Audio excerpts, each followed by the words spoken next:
Informasi pertama di Kompas Siang, Saudara, ayah Raden Andante Khalif atau Dante, Dimas Angger, meminta pelaku pembunuh anaknya dihukum seberat-beratnya. Pelaku sendiri dijerat dengan pasal berlapis dari kekerasan terhadap anak hingga pembunuhan berencana. Ayah korban Dante, Dimas Angger, mengapresiasi pihak kepolisian yang telah mengungkap kasus kematian anaknya Dante di kolam renang Pondok Kelapa, Jakarta Timur. Setelah melihat rekaman CCTV, Angger menyebut perlakuan tersangka terhadap Dante bukan perlakuan manusia.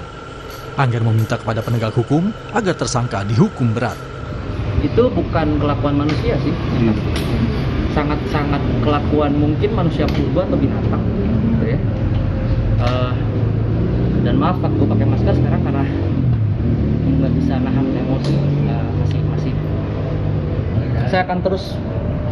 Saya terus akan berjuang demi anak saya. Yang pasti tadi informasi dari penyidik, ya saya minta sih seadil-adilnya, seberat-beratnya. Penyidik Polda Metro Jaya melakukan olah tempat kejadian perkara yang menewaskan anak artis Tamara Tiasmara. Olah TKP dilakukan untuk memperkuat bukti-bukti perkara kasus tindak pidana pembunuhan Raden Andante Khalif. Di lokasi, penyidik mengukur kedalaman kolam renang tempat korban meregang nyawa. Selain itu, penyidik juga menyita rekaman CCTV dan memeriksa pengelola di lokasi. Kasus kematian anak selebritas Tamara Tiasmara masih mengundang tanda tanya besar. Apa yang sebenarnya mendorong pelaku Yuda Arfandi tega menenggelamkan korban yang masih berusia 6 tahun? Menurut psikolog forensik Reza Indragiri, polisi patut menyelidiki niat pelaku mendekati korban karena motif emosi atau ingin meraih keuntungan tertentu. Reza pun menilai perlu ada pengembangan untuk memastikan apakah pelaku memiliki target selain korban. Sudah punya niatan untuk menjahati anak, maka sudah barang tentu dia harus membangun kepercayaan yang sifatnya manipulatif, baik dari si target yaitu anak maupun dari orang-orang yang berperan sebagai pengasuh anak tersebut. Itu yang pertama.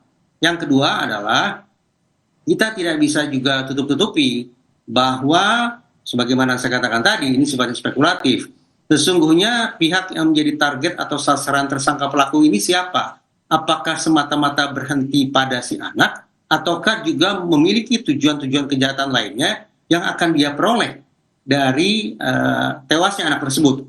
Manfaat tertentu, keuntungan tertentu yang bisa dia peroleh lewat adanya relasi dengan ibu si korban.